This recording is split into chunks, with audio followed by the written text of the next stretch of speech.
Penalties. Once again, welcoming you to our webinar series on anti-terrorism law, procedure and practice. Next, I would like to invite Abhirami for the introduction of the speaker.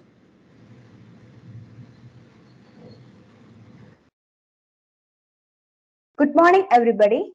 Our speaker, Advocate Niharika Hemiraj, is an expert in criminal law, family law, and writs and drafting, and is currently practicing before various tribunals and courts, including Honorable High Court of Kerala. She started her journey towards becoming a successful lawyer from School of Law, Christ University, Bangalore. She began her career at Interpol New Delhi and National Investigation Agency Kochi as an intern before joining the office of Senior Counsel and famous Advocate General late Sri M.K. Damodaran Sir, a dawn of bar at Kerala. She then established her own independent practice at P&L in Kochi and has been working with several areas of law. Now, she has a clientele of respectable personalities from cinema, bureaucracy, and police and investigation. She also works with contracts and business negotiations. As she is a polyglot who is fluent in English, Spanish, Malayalam, and Hindi, she also works with Spanish speakers in need of legal service in Kerala. She also works with an initiative that protects children facing violence and conducts awareness classes across educational institutions. I wish Niharika ma'am all success in her future endeavors, and I am sure that we won't get a person who is as apt as ma'am to conduct this webinar, and thank you ma'am for sparing your valuable time with us. I welcome Niharika ma'am to Margaret College of Law's webinar. Take over the platform, ma'am. Thank you, Ms. Abhirami. So I think, I'm really happy to be here, especially because my first class teacher in college was the person that invited me, Jijimon sir. So I'm extremely happy to be here. Now, I think I can go into the topic directly. So I believe that, just a little strange talking to a screen like this, but let's see. So talking about counterterrorism, I think what we have to look at is always in a historical context. So, we look at counterterrorism laws in India, it is extremely important to look at TADA and POTA and what happened to them. So, when you look at TADA, it was allowed to lapse because of serious misuse, and POTA was, however, repealed later on in 2004. So we have to understand that UAPA was per se an act which was already there, and in 2004 the government decided to strengthen this particular act by inserting lots of chapters and bringing in amendments to strengthen UAPA to also counter terrorism. Now I think it's also important to directly jump into UAPA Act and start discussing, because that's where most of it lies. The content of counter-terrorism mostly lies. Now, when you look at terrorism, you can never look at it as a single act by itself. Usually when you look at a terrorist offense, you can see that a series of acts, a series of offenses are committed. It's never just an offense under UAPA, or it's never like that way. IPC offenses also come under an act, in the sense that if you say, for example, you look at a terrorist case like Professor Joseph Handjob case, which I hope you're aware of. Now, in that case, a professor's hand was chopped off by a certain persons, and he was also heavily injured on the leg. When he wrote a question paper that contained certain things that offended some people. Now, at what point does something like this become a terrorist act? All these things. Now, when you look at that also, you'll understand that not just offences under UAPA get committed there, but offences under IPC also get committed. Or say under Explosives Act, Explosive Substances Act. There are a series of acts like that. So whenever there is a terrorist offence taking place, like a terrorist act taking place, you have to also understand that other offences under IPC and so on, or any other act also gets taken place at the same time. Now, coming back to the act, UAP Act. So we start with the objective of the act itself and where it extends and all that. So the short title is under section 1, as always. Most probably it is the same way with most acts. So coming in there, we can see that it extends to the whole of India, and we can also see that this act also applies to citizens out of India outside India. Now this is this is applicable when, say, for example, a person who becomes a terrorist and then moves on to places like Syria and commits offenses there. And we have to extradite them and bring them back and make them face trial here. Now, these are very common, actually, surprisingly common than one would think. And now, persons in the service of government, wherever they may be, and as well as persons in ships and aircrafts registered in India, wherever they may be. Now, all these people can be tried and be held guilty in India. Now that's section 1. Now if we go on to definitions, again that's in section 2. Now this is where most of the relevant aspects come in.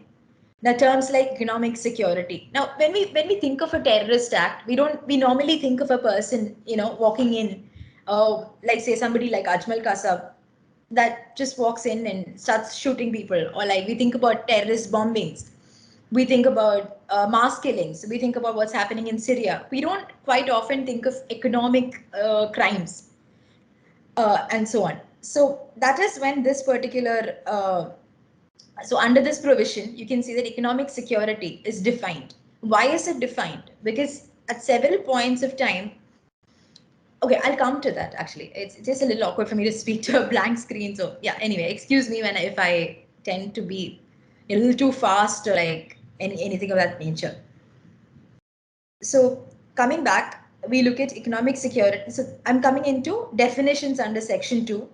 Now section 2 clause 1 has several definitions. And I will talk about a few definitions which are of consequence when we go in. Obviously everything is of consequence, but some of it has are things that you tend to come in and see when you look at terrorist offenses or another cases you will understand that these terms will be of use to you in the sense that you'll be able to understand these terminologies better if you look at the definitions contained in the act, which is under section 2. Now under section 2, I would go in first to one second. To the Terrorist Act. Now, Terrorist Act is separately defined under Section 15. So that is one primary thing that you need to understand, because not all acts automatically are terrorist acts as per law. And there are offences that become or take on the nature of a terrorist act when certain criteria are fulfilled. Now, terrorist gang is another word that is of relevance, especially lately we tend to, how do we differentiate between an unlawful assembly and a terrorist gang? So terrorist gang means any association other than terrorist organization, whether systematic or otherwise, which is concerned with or involved in a terrorist act. The terrorist organization is separate. That is actually something which is listed in the first schedule, or an organization operating under the same name as an organization so listed. So we have to first differentiate terrorist gang and a terrorist organization. But something that both of these terms can only be understood if you look at what a terrorist act is, which is contained in section 15. So we'll have to go back to section 15 and figure it out first. However, I'm just going to go in the same scheme of things as the act takes us, because it's always easier to read in that sense. So when you look at unlawful activity, that is again something that I think most of us come across in a lot of articles online, and it's important to make a legal definition, because most of the time the term unlawful activity is used in common parlance, or just like how you would see in a dictionary. But in law, Indian law, it has specific significance. So unlawful activity is defined in section 2 clause 1 clause O, I believe. Yes, it is into clause 1 clause. One second, I will just get to that.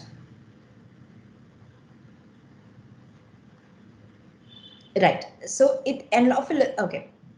One moment, I'm just facing some technical difficulty. One second. Yes, so unlawful activity in relation to an individual or association means any action taken by such individual or association, whether by committing an act or by words, either spoken or written, or by signs or by visible representation or otherwise.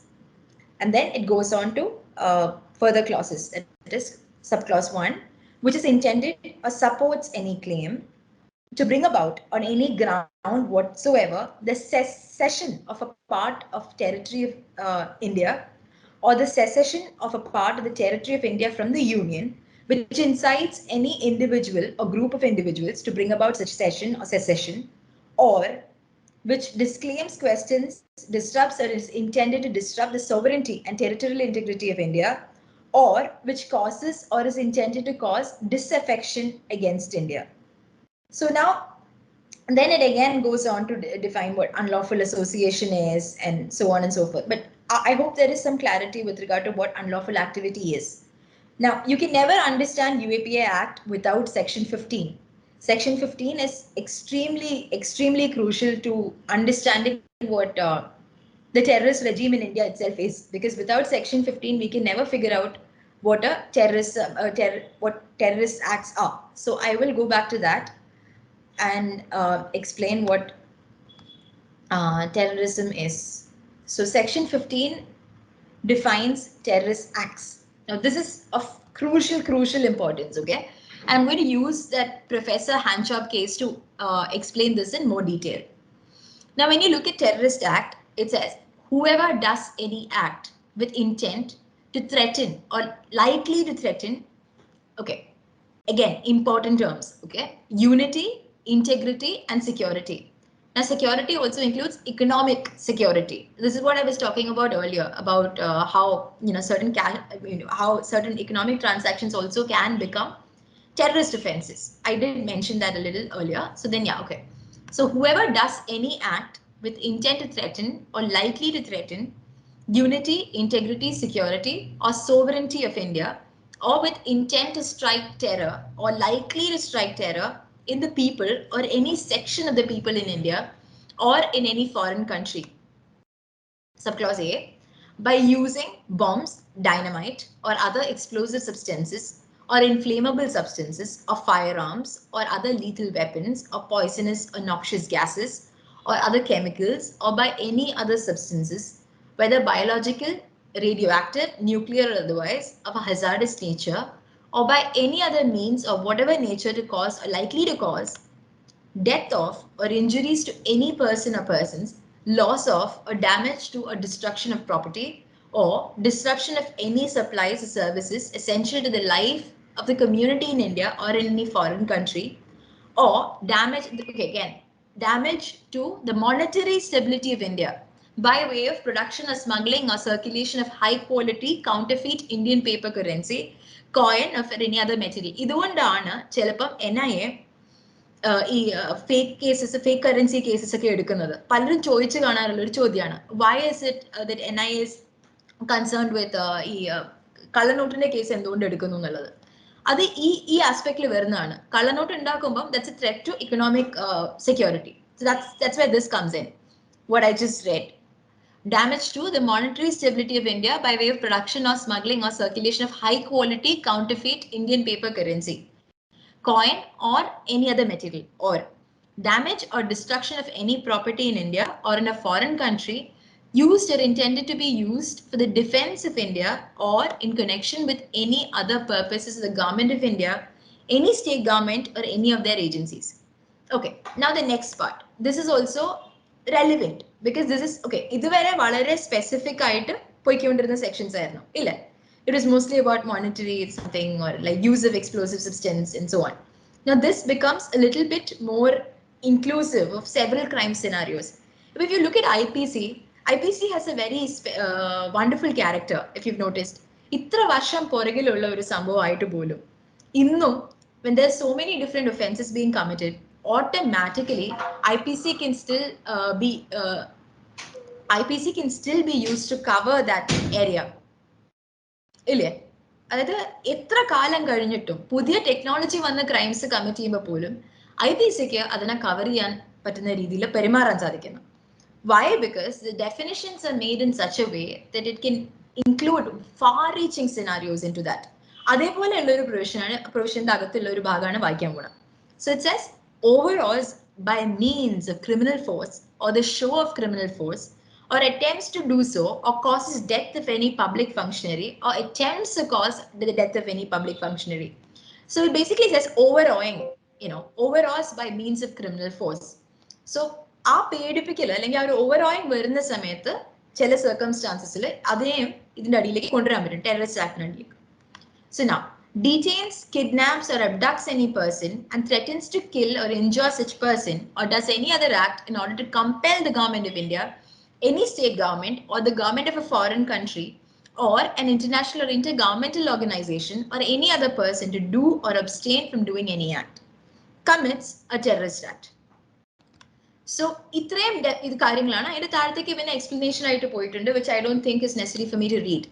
Now, are you guys aware of Professor Handjob case? Professor Joseph എന്ന് കേട്ടിട്ടുണ്ടാവില്ലേ? Okay, I can only see Bridget Savio, Miss Bridget Savio. Okay, and നേരത്തെ തന്നെ introduce ചെയ്ത മാമിനെ കാണാൻ പറ്റുന്നുള്ളൂ. പക്ഷെ I've never conducted a class that's like one-sided, okay? So I'm just, എനിക്ക് ആ ഒരു continuity കിട്ടുന്നില്ല. കാരണം normally I talk in courts or in meetings where there's always some sort of response coming in, right? So it's a little awkward to stare at a screen and talk like that. So have you guys heard of, just nod, okay? You don't need to even talk, yeah. So have you guys heard of Professor Joseph Handjob case? Kottirinda? Ma'am, I think it'll be better if you just Go give on us talking. Brief Okay. about the case. Okay, so basically, yeah, I'll tell you what it is. This is a professor. He worked in Muvatupura, and a very normal professor who was just teaching, like going about his life.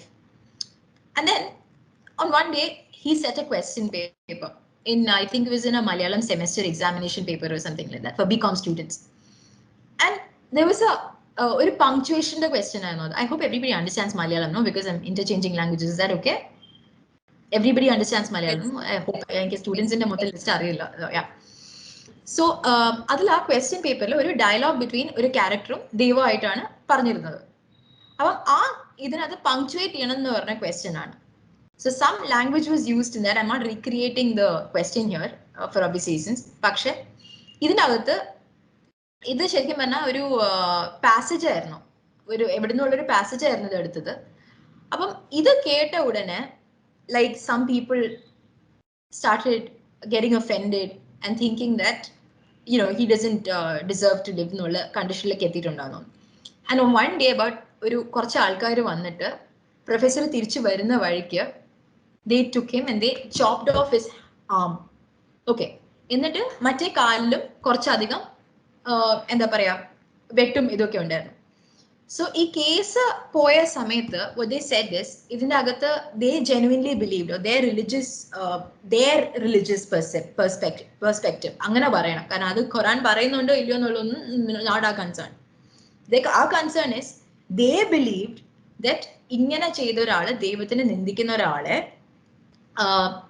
രണ്ട് സൈഡിൽ നിന്നും limbs രണ്ട് സൈഡിൽ നിന്നും വെട്ടി മാറ്റണം എന്നുള്ളൊരു അണ്ടർസ്റ്റാൻഡിംഗിലേക്ക് they got and they did this on a public road.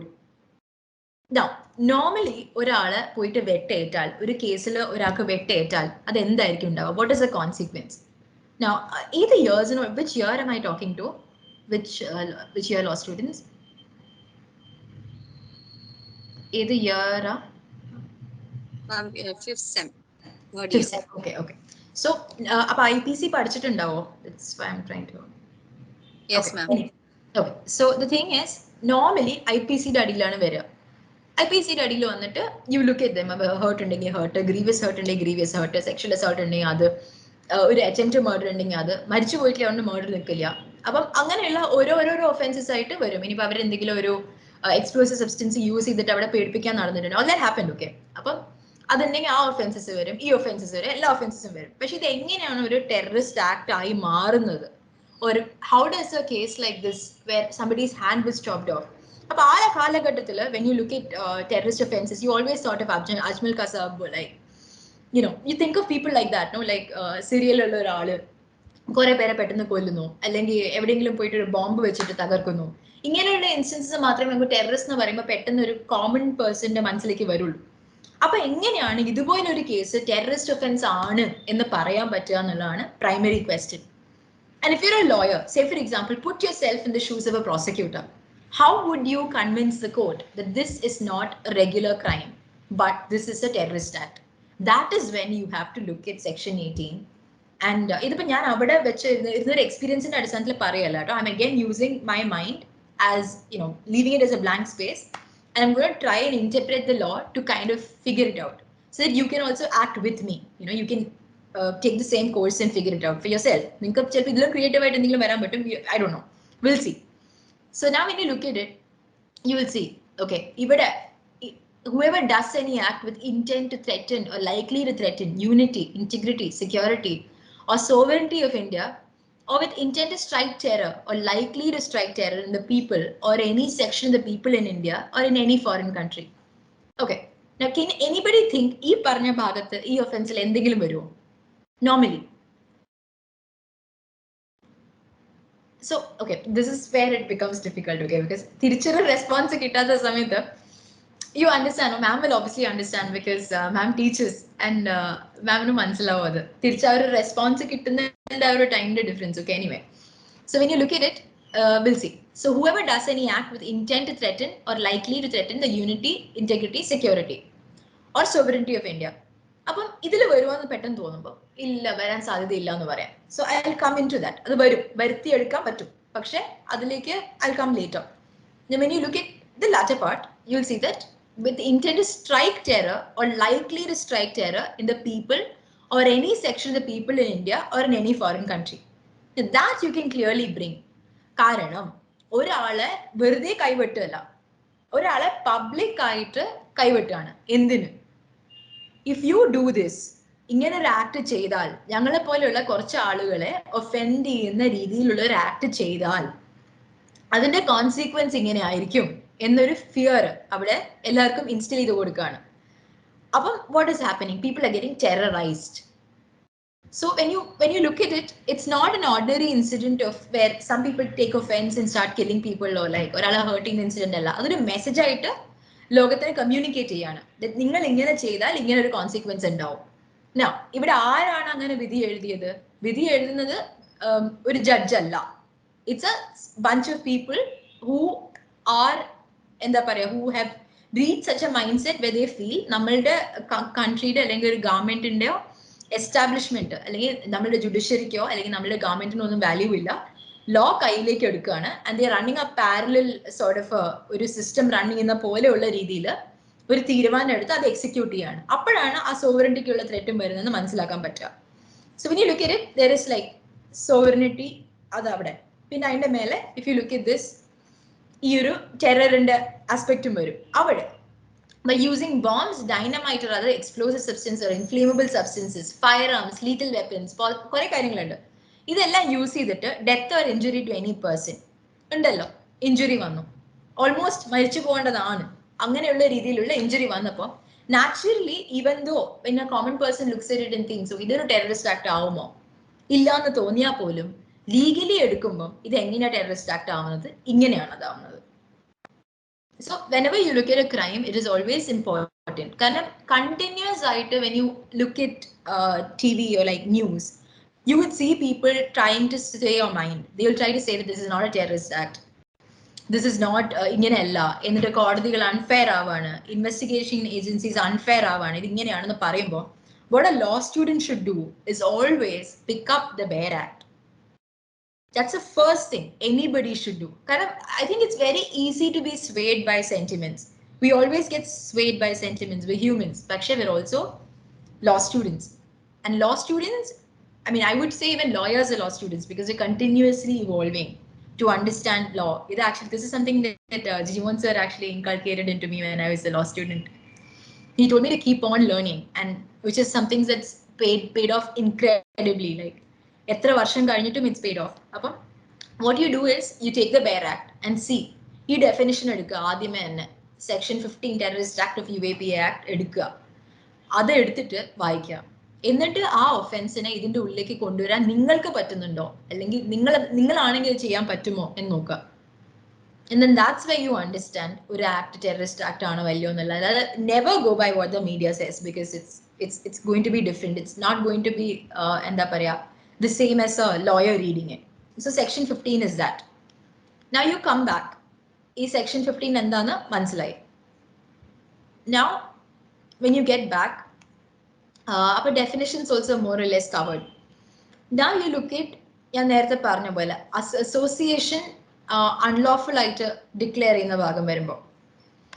So whenever the central government is of the opinion that any association is or has become an unlawful association, it may, by notification in the official gazette, declare such association to be unlawful. And every such notification shall specify the grounds on which it is issued and such other particulars as the central government may consider necessary, provided that nothing in the subsection shall require the central government to disclose any fact which is considered to be against the public interest to disclose. അത് ആ provision അങ്ങനെ തന്നെയാണ് പോകുന്നത്. And പിന്നെ അതിൻ്റെ കോംപ്ലിക്കേഷൻസിലേക്കാണ്. അപ്പം അങ്ങനെയാണ് ഒരു അൺലോഫുൾ അസോസിയേഷൻ എന്താ പറയുക ഗവൺമെന്റ് നോട്ടിഫൈ ചെയ്യുക. That's under section 3. That's what I was trying to talk about. നേരത്തെ ഇത് എങ്ങനെയാണ് ഇതിലേക്ക് വരിക എന്നുള്ളത്. So that is under chapter 2. Now you look at other things that come under chapter 2. The chapter 2 mainly പറയുന്നത് is like declaration of section 3 to 9 ആണ്. So basically it talks about declaration of an association as unlawful. It talks about reference to tribunal, then period of operation, cancellation. അങ്ങനെയുള്ള technicalities ആണ്. അതെനിക്ക് തോന്നുന്നില്ല as a law student അത്ര ഒരു എന്താ പറയാ അത്ര ഒരു it's not something that you would want to learn or interesting another aspect I'm not going into the details of that. Now we come to chapter 3, which is usually the chapter which you would have to know if you're trying to learn. Karna, this is where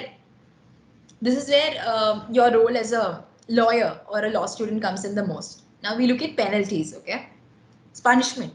So ഏതൊക്കെ ഇതാണ് unlawful ആയിട്ടുള്ളത് എന്നുള്ളത്. So one is penalty for being member of N unlawful association etcetera. അപ്പൊ ഞാൻ നേരത്തെ പറഞ്ഞു, വളരെ light ആയിട്ട് പറഞ്ഞു പോയി എങ്ങനെയാണ് അൺലോഫുൾ അസോസിയേഷൻ വരുന്നത് അതെന്താന്നുള്ളത്. ഇനി now we go to the penalty for being member of an unlawful association. So then when we look at it, we'll see that ഇത് സെക്ഷൻ 10 ആണ്. അതിലാണ് penalty for being member of N unlawful association വരുന്നത്. So ഒരു association by notification unlawful ആണ് declare ചെയ്ത് കഴിഞ്ഞാൽ a person who is and continues to be a member of such association or takes part in meetings of such association or contributes to or receives or solicits any contribution to the purpose of such association in any way assists the operations of such association shall be punishable with imprisonment of a term which makes it 2 years and shall also be fined. A person who is or continues to be a member of such association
sorry, it's like my internet went out, so I had to plug into my phone. 1 second, I'm just gonna bring it back. 1 second, just.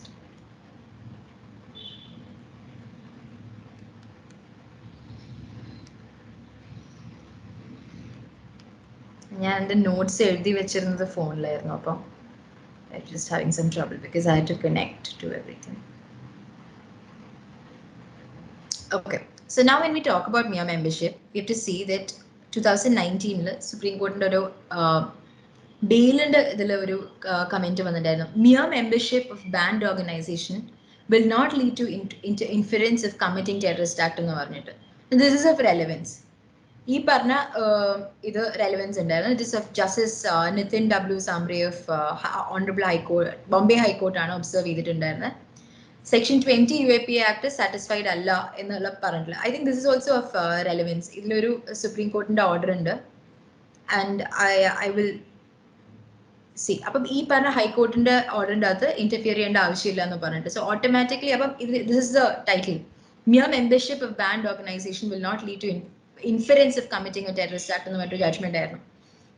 This was if you look at it, just a 3-line order dismissing the special leave petition by Justice Arun Mishra, Emma Shah. So I'm sorry, I got interfered, okay, when that internet thing happened. Okay, so let's get back to what I was trying to say. Okay, now leaving that apart, because I think that's something that we'll have to go into in detail. So I'll just come back and see. Okay. So offences and penalties again. Now penalty for dealing with funds of an unlawful association. Okay. So now this is again, if any person on whom a prohibitory order has been served under subsection 1 of section 7, in respect of any money, security, credit pays, delivers, transfer, or otherwise deals in any manner whatsoever with the same in contravention of the prohibitory order, he shall be punishable with imprisonment for a term which may extend to 3 years, or with fine, or with both. The court trying such contravention may also impose a person convicted an additional fine to recover from him the amount of monies or credits or the market value of the securities in respect of which the prohibitory order has been contravened, or such part thereof as the court may deem fit.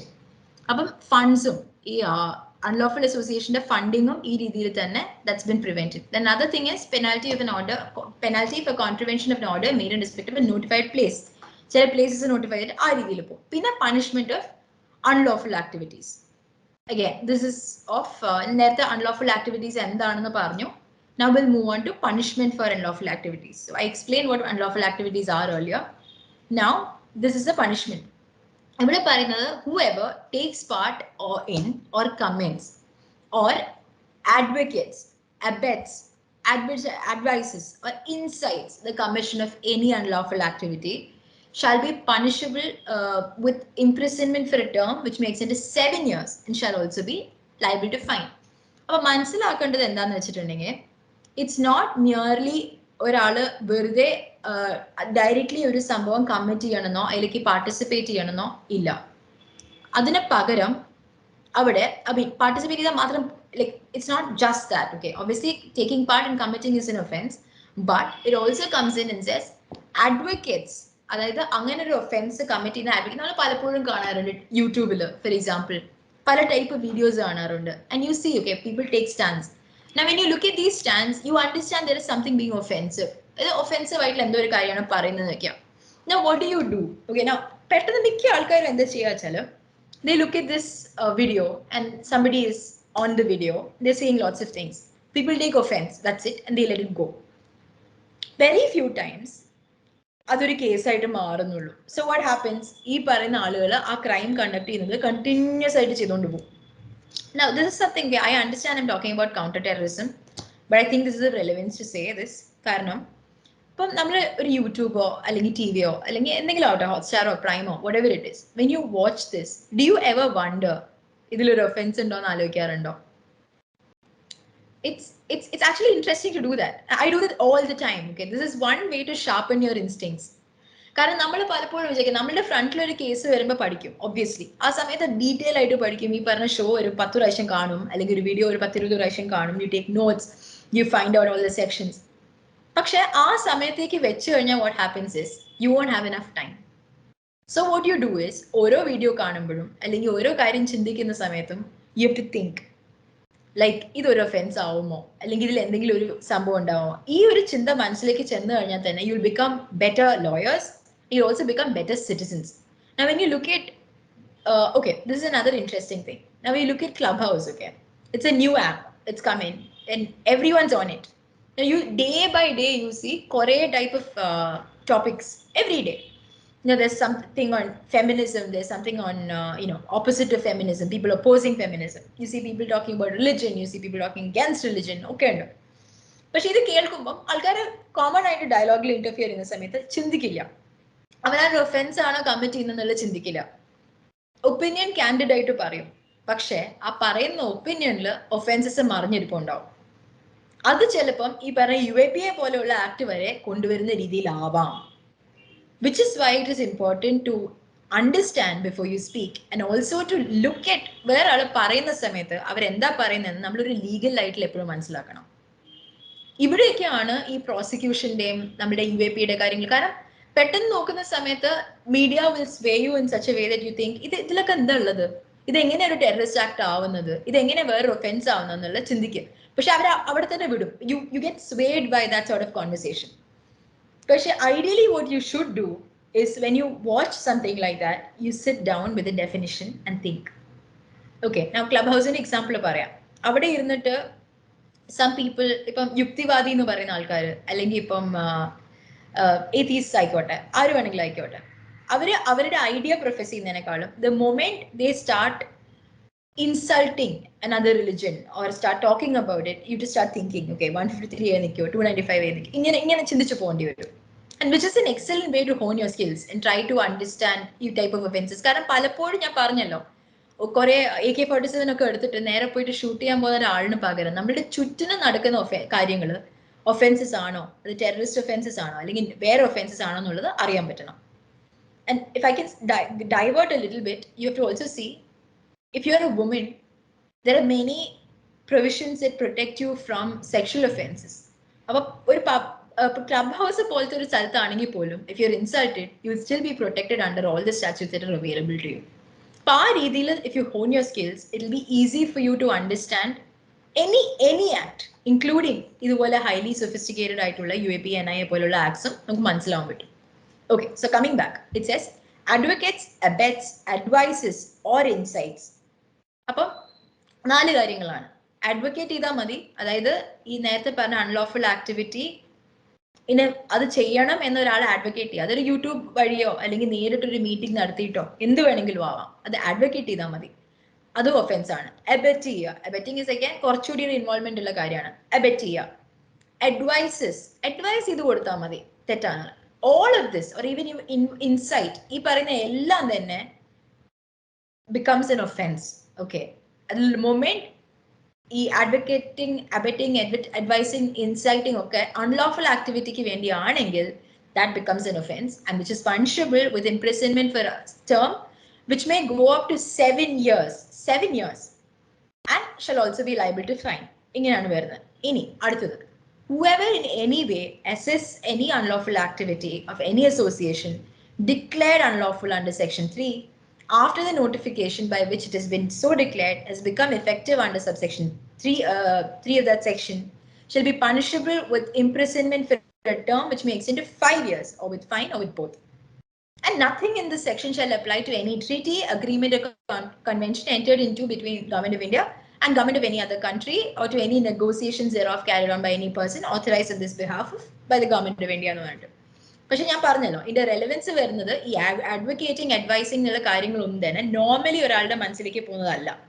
അപ്പം it's important, if you are a lawyer coming from the defence side, it is important to differentiate that ഒരു act അത് advocating അല്ല, advising അല്ല, inciting അല്ല എന്നുള്ള രീതിയിൽ. അപ്പം then you have to look at ഈ പറഞ്ഞതിൻ്റെ ഒക്കെ ജഡ്ജ്മെന്റ്സ് എടുത്ത് വെച്ചിട്ട് you to understand ഓരോ വേർഡിന്റെയും terminology, starting from dictionary to judgments, you to sit and read and analyze and see ഈ ഒരു ആക്ട് ഇതിന്റെ അടിയിൽ വരുമോ ഇല്ലയോ. ഇനി വരുമെങ്കിൽ അത് വരാതിരിക്കാൻ എങ്ങനെ ചെയ്യാൻ പറ്റും. If you are lawyer in the defence side, if you prosecutor, you think ഇത് എങ്ങനെ വരും എന്നുള്ളത്.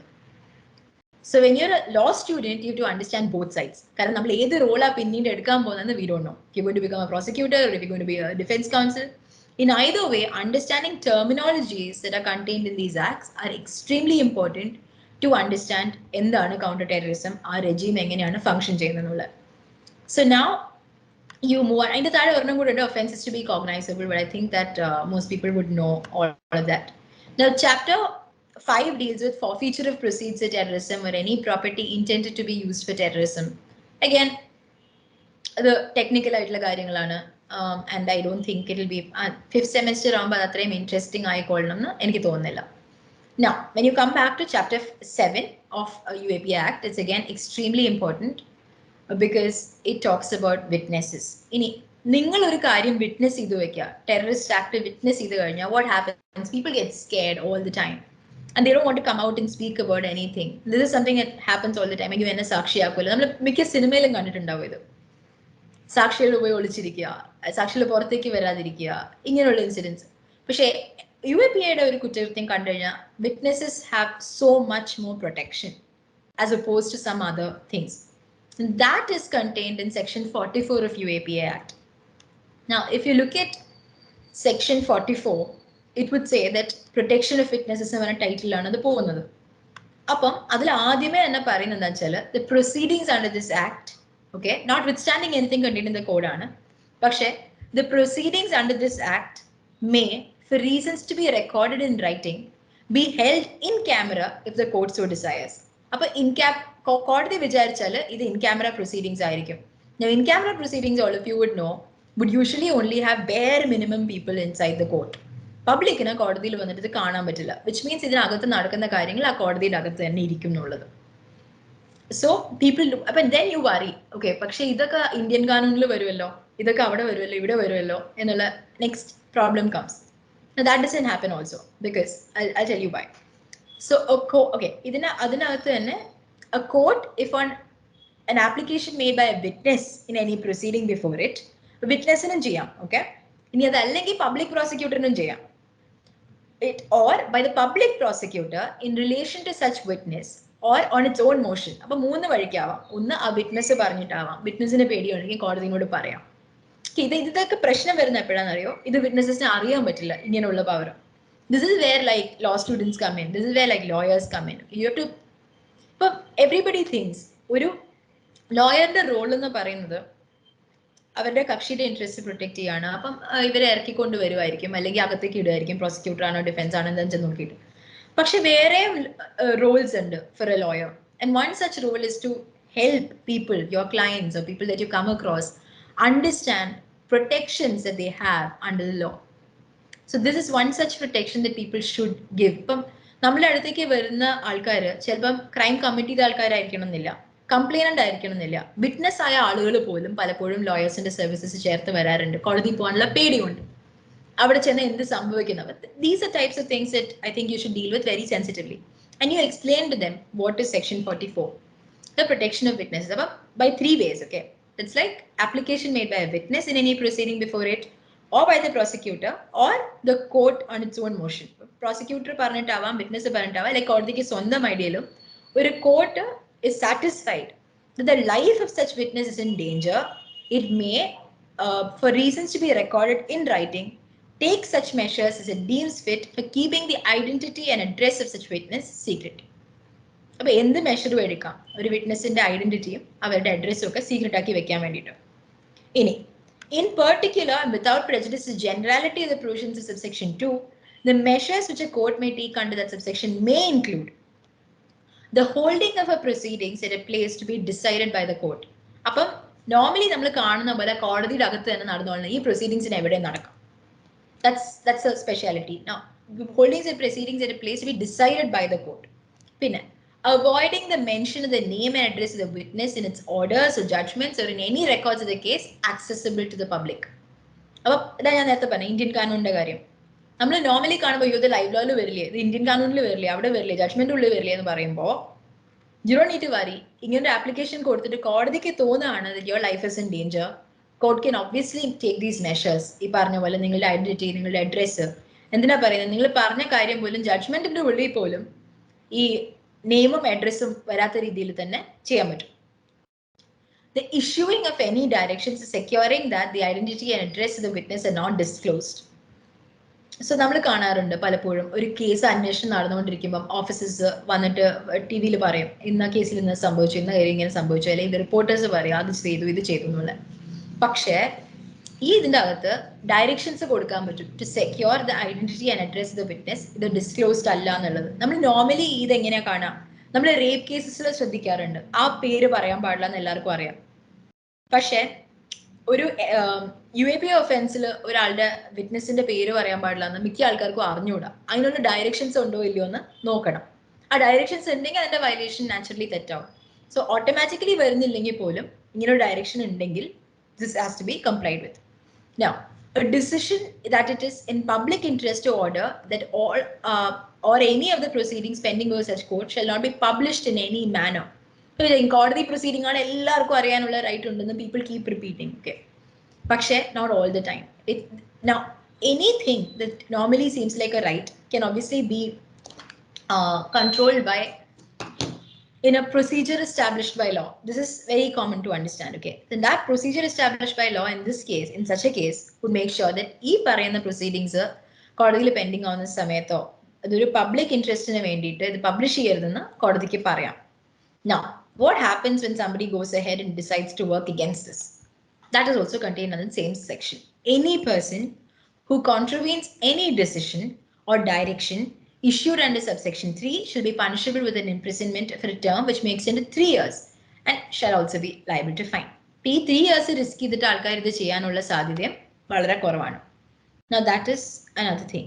Now ഇതാണ് miscellaneous. ബാക്കിയുള്ള miscellaneousന്റെ അകത്തെല്ലാം ഈ power to arrest, procedure arrest അങ്ങനെയുള്ള കാര്യങ്ങളാണ്. ഇനി another thing that you might find ഈ പ്രത്യേകിച്ച് ഇപ്പോഴത്തെ ഒരു കണ്ടീഷനിൽ നോക്കിക്കഴിഞ്ഞാൽ you so that father Stan സ്വാമിയുടെ സിറ്റുവേഷൻ എല്ലാവർക്കും അറിയാം, അത് ന്യൂസിൽ വന്നിട്ടുണ്ടായിരുന്നു. ആ ഒരു കേസ് മനസ്സിലാക്കേണ്ടത് 43D-യുടെയും 43E-യുടെയും ബാക്ക്ഗ്രൗണ്ടിലായിരിക്കണം.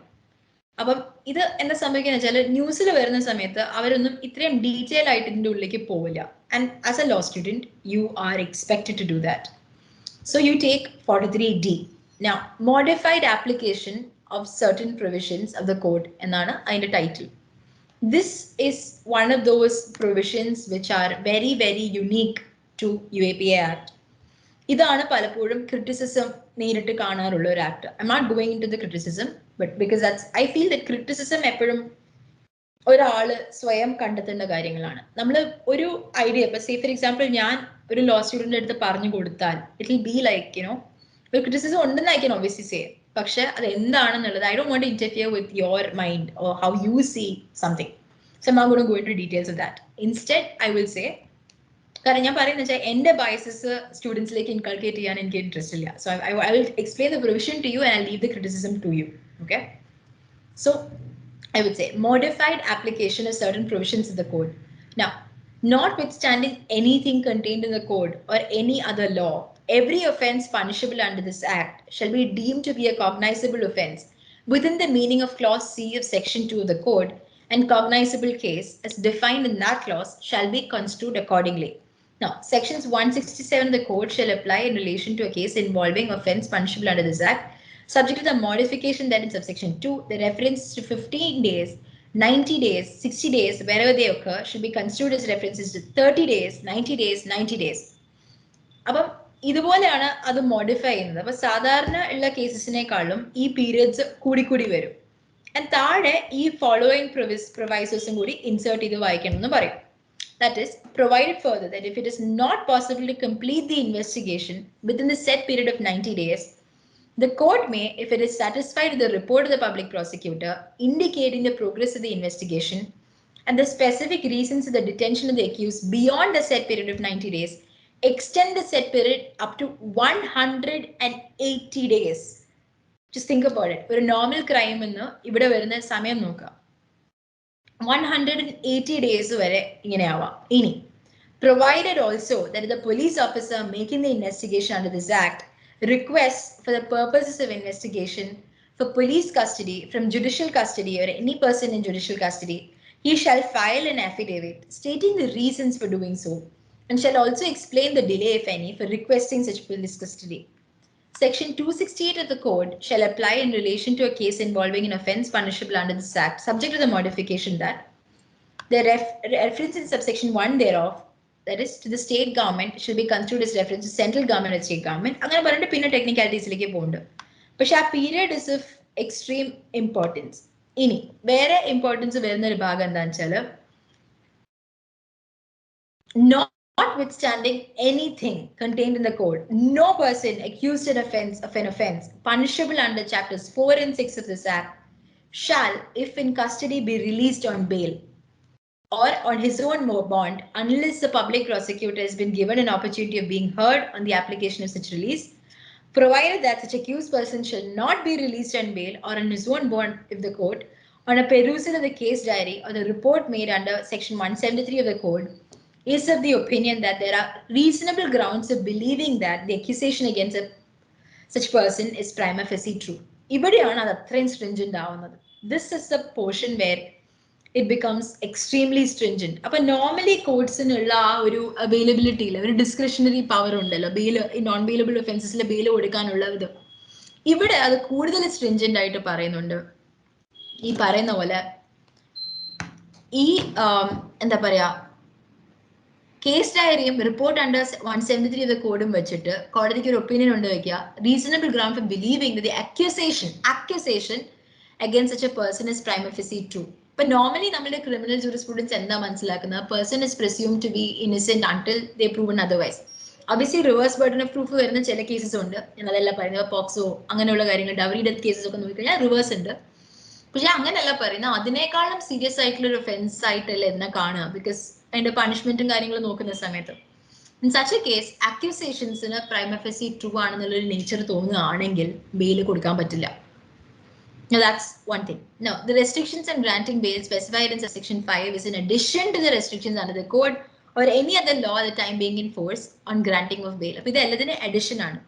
Now, notwithstanding anything in subsections 5 and 6, no bail shall be granted to a person accused of an offence punishable under this Act if he is not an Indian citizen and has entered the country unauthorizedly or illegally, except in very exceptional circumstances for reasons to be recorded in writing. Just think about it.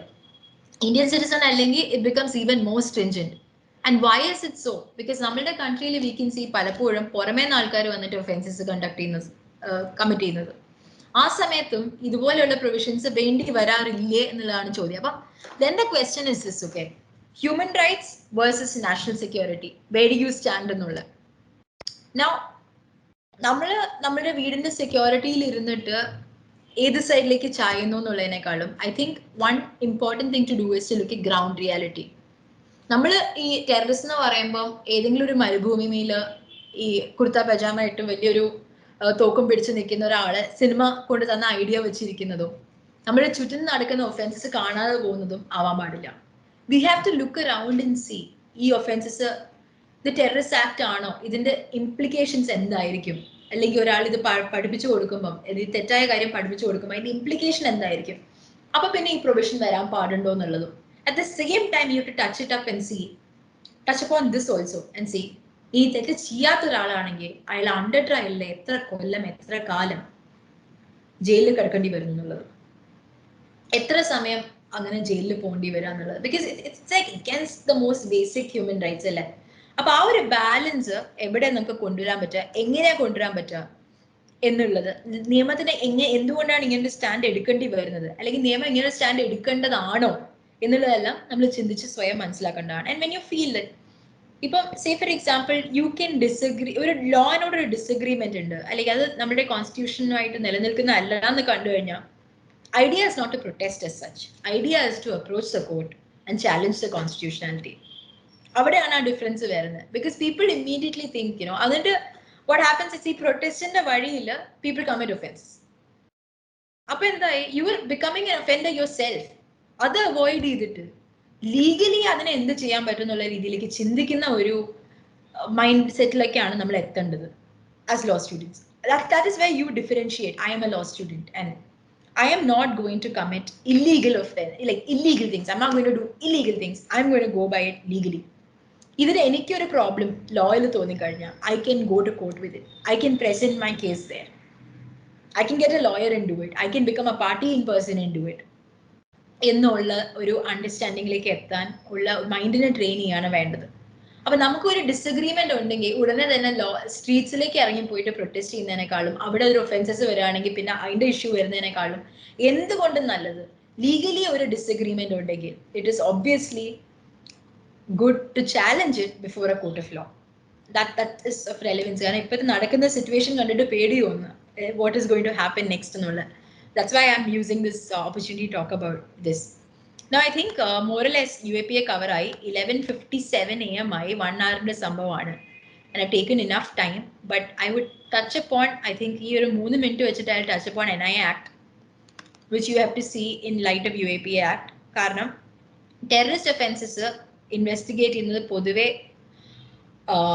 National investigation ഏജൻസിയാണ്. അത് 2008 ആക്ടാണ്. അത് വെച്ചിട്ടാണ് ഈ national investigation ഏജൻസിനെ അവർ create ചെയ്തത്. Now, National Investigation Agency Act again extends to whole of India. It applies to citizens in India, outside India, to persons in the service of the government wherever they may be, to persons in ships and aircrafts registered in India wherever they may be, and to persons to commit a scheduled offence beyond India against the Indian citizens or affecting the interest of India. അത്രയും far-reaching consequences ഉള്ള ഒരു ആക്ടാണ്. And അതിനകത്തും ഈ പറഞ്ഞ പോലെ definitions ഉണ്ട്. Section 2 മിക്ക ആക്ടിലും section 2 അത് ഉണ്ടാവുക. അതിനകത്ത് ഷെഡ്യൂൾ ഒഫൻസ് എന്ന് പറഞ്ഞാൽ ഒഫൻസ് സ്പെസിഫൈഡ് ഇൻ ദ ഷെഡ്യൂളാണ്. സ്പെഷ്യൽ കോർട്ട് എന്ന് പറഞ്ഞാൽ court session designated special court. ഇവിടെ എറണാകുളത്ത് NIA സ്പെഷ്യൽ കോർട്ട് കലൂരാണുള്ളത്. If you are interested in അത് എന്താ പറയുക, ഇൻ ക്യാമറ ട്രയൽ അല്ലാത്ത കേസസ് ഒക്കെ വന്ന് കേൾക്കാം. കേട്ട് കഴിഞ്ഞാൽ you'll get a better understanding. And the prosecutor is very good actually. കണ്ട് നമുക്ക് മനസ്സിലാക്കാൻ പറ്റുന്ന രീതിയിലാണ് പലപ്പോഴും അവിടെ കേസസ് നടക്കുന്നത്. So that's another thing under NIA Act. Now I will go on to say Chapter 3, Investigation by National Investigation Agency. Again, ഇതില് okay, ഇതിൽ ഇൻട്രസ്റ്റിംഗ് ആയിട്ടുള്ള ഒരു കാര്യമുണ്ട്. ദാറ്റ് ഞാൻ പറയാം. 1 second. Okay, so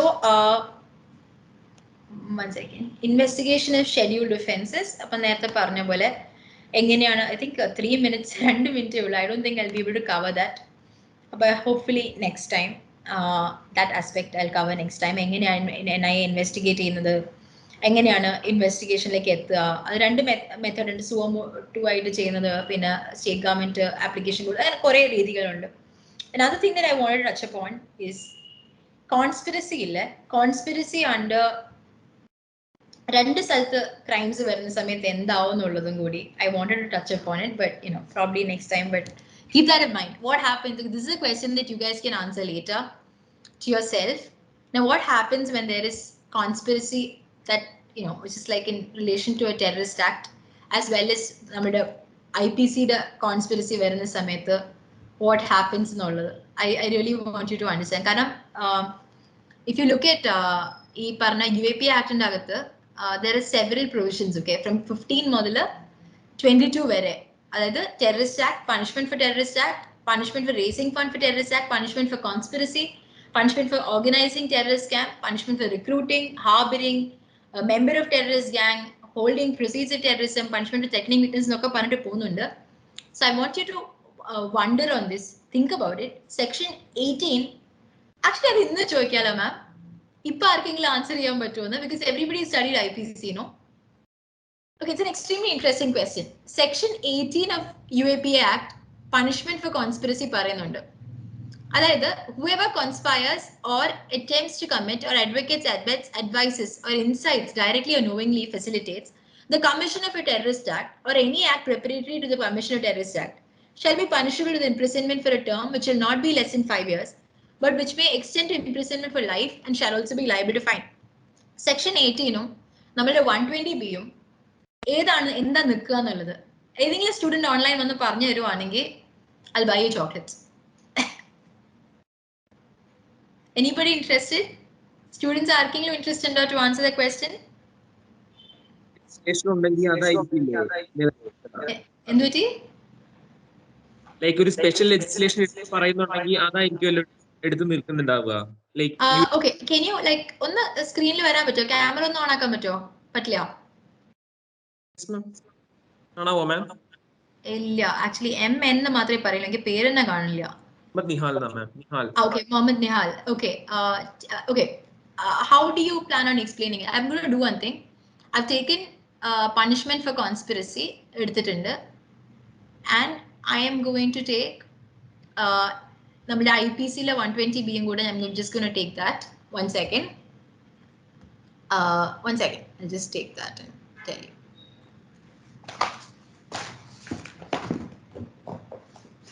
One second.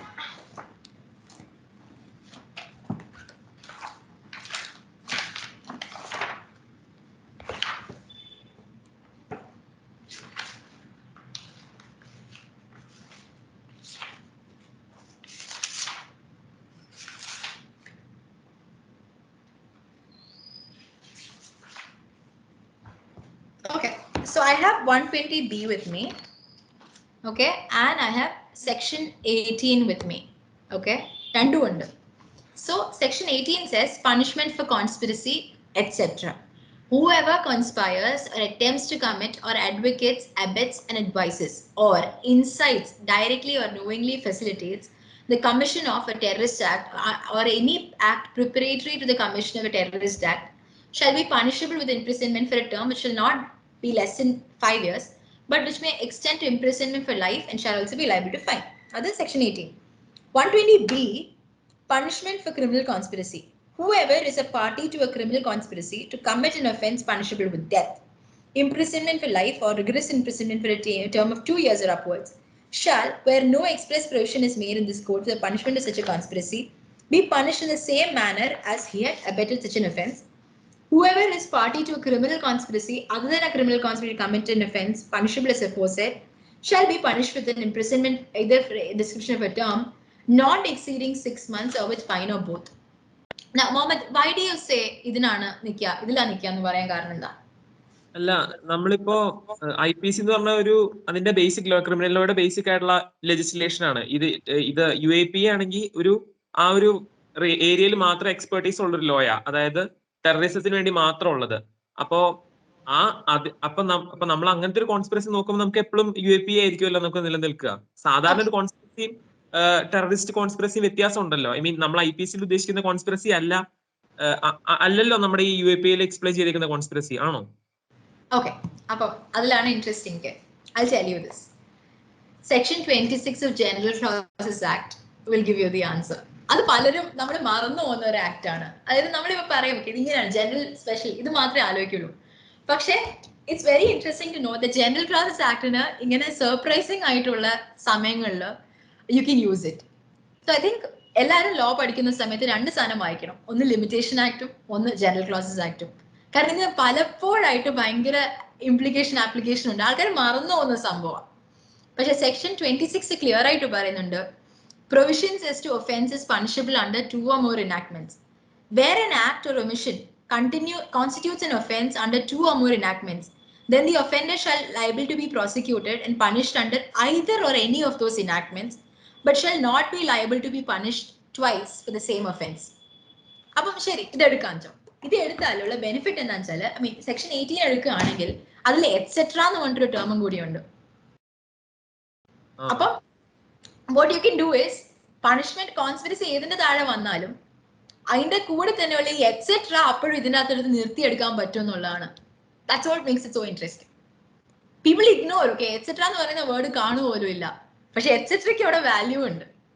That's just how this works. It's extremely interesting. ശരിക്കും പറഞ്ഞാൽ ഇരുന്ന് വായിക്കാൻ പറ്റി എത്രയും എൻജോയ് ചെയ്ത് വായിക്കാൻ പറ്റുന്ന ഒരു ആക്ട് ആണ്. ആൻഡ് എൻജോയ് ചെയ്യാൻ പറയാൻ കാരണം എന്താ വെച്ചാൽ it's got so many nuances of law. ഓരോ ജഡ്ജ്മെന്റും അല്ലെങ്കിൽ ഓരോ സംഭവം എടുക്കുന്ന സമയത്തും you can truly എന്താ പറയാ എൻജോയ് ദ ഹോൾ പ്രോസസ്. കാരണം അത്രയും ഭംഗിയിലാണ് ഓരോ വേർഡ്സിനും റെലവൻസ് വരുന്നത്. ആൻഡ് അതേപോലെ തന്നെ 43E is also another thing. നേരത്തെ സ്റ്റാൻ സ്വാമിയുടെ കേസ് വരുന്ന സമയത്ത് I think you might also want to look at 43A, which is presumption as to an offence. A prosecution of an offence under section 15 if it is proved that arms explosive, ഇങ്ങനെ കുറച്ച് കാര്യങ്ങൾ പറയുന്നത്, എനിക്ക് time ഇല്ലാത്തതുകൊണ്ട് അത് പറയുന്നില്ല. പക്ഷേ if you are interested അതും കൂടി നോക്കണം. 43D 43E ഈ പറഞ്ഞ കാര്യങ്ങളൊക്കെ നോക്കിക്കഴിഞ്ഞാൽ ഇപ്പോഴത്തെ ഒരു സിനാറിയോ നമുക്ക് കുറച്ചുകൂടി നന്നായിട്ട് മനസ്സിലാക്കാൻ പറ്റും. പക്ഷേ ഈ question I think Muhammad got it pretty close. So next time you are in Kochi or in high court, doctor Jimon sir, get my number, I personally get you a gift. Ma'am, ഞാൻ കോതമംഗലത്താണ് മാം താമസിക്കുന്നത്, ഞാൻ വേണമെങ്കിൽ ഇന്ന് വരാം. വന്നു, I get you chocolates or something like that, because it will be fun. ശരിക്കും പറഞ്ഞാൽ ഈ ഒരു മോട്ടിവേഷൻ വേണമല്ലോ. നമ്മൾ ലോ പഠിക്കുന്ന സമയത്ത് എനിക്ക് എപ്പോഴും തോന്നുന്ന കാര്യമാണ് ഈ എക്സെട്ര കോമ ചില സമയത്ത് ഉള്ള ഷാൽ മേ ഈ പറയുന്ന ഡിഫറൻസസ് പലപ്പോഴും ആൾക്കാർ ചിന്തിക്കാതെ വന്നിട്ട് കേസ് തോക്കും. പക്ഷെ ആ ഒരു ഡിഫറൻസ് ഒക്കർ ചെയ്യുവാണെങ്കിൽ ഉണ്ടല്ലോ, you will win that case most likely. And it's an interesting temperament to have, I think. So I hope I have done a reasonable job. കാരണം ആൾക്കാരെ ഫേസ് ടു ഫേസ് കാണിക്കാണ്ട് സ്ക്രീനിലൂടെ സംസാരിക്കുന്നത് has been very awkward for me. Luckily കോർട്സിൽ you can always see the judge, അപ്പം ആ ഒരു പ്രശ്നമില്ല. Anyway, so nice to talk to everybody. I really wanted to go into detail with NIA Act also, പക്ഷെ സമയമില്ല. So I'm going to stop here. 1 hour നല്ലേ പറഞ്ഞേ. Anytime anybody has any doubt, please get my phone number or my email ID, and you can text me or write to me, and I will personally take the time and reply if it's an interesting area of law. If it's a really boring question, I'll probably ignore it. But I'll tell you that I'm ignoring it because it's a pointless question. Paksha, interesting question only. Please do write. Kara, I think it helps you stir up thoughts also. And as law students, വേറൊരു കാര്യം publication മാം പറഞ്ഞു തന്നിട്ടുണ്ടാവും, important ആണ്. ഇപ്പൊ ഇങ്ങനത്തെ issues നടക്കുന്ന സമയത്ത് ഇങ്ങനെയുള്ള terminology use ചെയ്തിട്ട് ക്രിയേറ്റീവ് ആയിട്ടുള്ള ആർട്ടിക്കിൾസ് ഒക്കെ എഴുതാൻ പറ്റിയ ഒരു സ്പേസും ഉണ്ട്. So it's extremely relevant to do that. Extremely relevant to do that. Good luck everybody, and I hope it was a reasonably productive session. And trust me, I'm not this boring in person കേട്ടോ. ഇത് ഈ ആക്ടിൽ ഇങ്ങനെ എന്താ പറയുക, സ്ക്രീനിലേക്ക് നോക്കി സംസാരിക്കുമ്പോൾ ഉള്ളൊരു ബോറിംഗ് എലമെന്റ് ഉണ്ടാവുള്ളൂ. So yeah, nice to meet everybody, and hopefully looking forward to better sessions where I can see people and not talk to a screen. But I had a really nice time. Class ഒട്ടും ബോറല്ലായിരുന്നു മാം. മാം വെറുതെ പറയുന്നത്. ഞാൻ actually മൊത്തം ശ്രദ്ധിച്ചിരിക്കുകയായിരുന്നു മാം. Responsive ആയിരുന്നില്ല, പക്ഷെ ഞങ്ങൾ actually നന്നായിട്ട് ശ്രദ്ധിച്ചിരിക്കുകയായിരുന്നു. I'm really happy അത് കേട്ടിട്ട്. പക്ഷേ ഈ പറഞ്ഞ മെമ്പർഷിപ്പ് എനിക്ക് ക്ലിയർ ആയിട്ട് എക്സ്പ്ലെയിൻ ചെയ്യാൻ പറ്റില്ല. കാരണം ആ സമയത്ത് എൻ്റെ വൈഫൈ കട്ടായിട്ട് എനിക്ക് ആ ജഡ്ജ്മെന്റ്സ് എടുത്തു വെച്ചതൊക്കെ പോയി.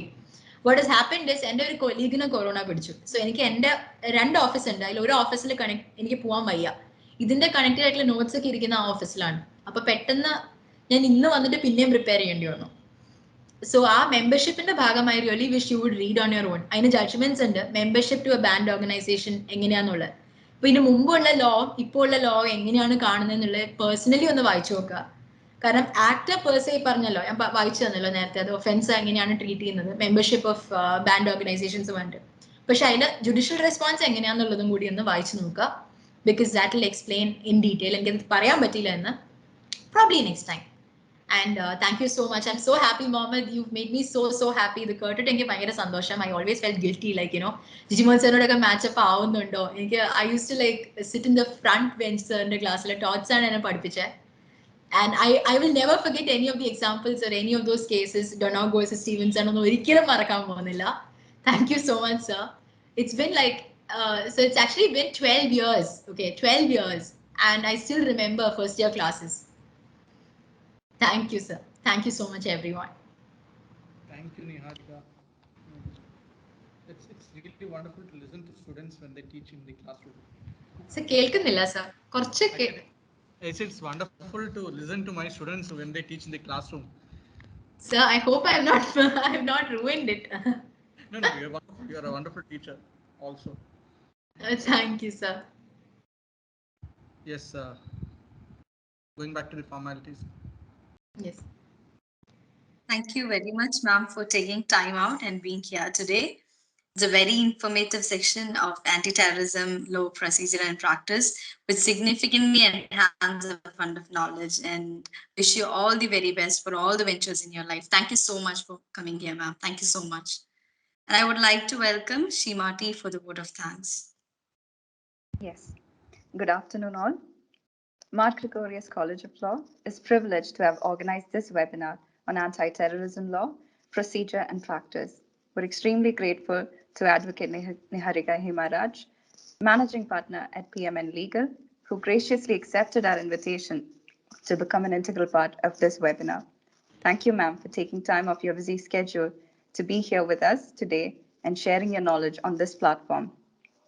You've helped us gain a good understanding on the topic, and have also encouraged us to dive deeper into this area as well. Thank you, ma'am. And our heartfelt gratitude to our principal, Dr. John P.C., for his guidance in organizing this program. Our earnest gratitude to Reverend Dr. Koshi Isaac Punnamotal, Director of Mark Gregorius College of Law, who encouraged and supported us in planning and conducting this session. Our sincere gratitude to our head of department, Dr. Jijimon V.S., who has been instrumental in coordinating this program. Thank you to all the faculty members, especially Professor Vinilal, who has been actively coordinating all of our online sessions, and we're extremely grateful to all the guests and students for taking the time to become a part of this session. Thank you, one and all. Thank you, ma'am. Thank you. Thank you, sir. Thank you, dear.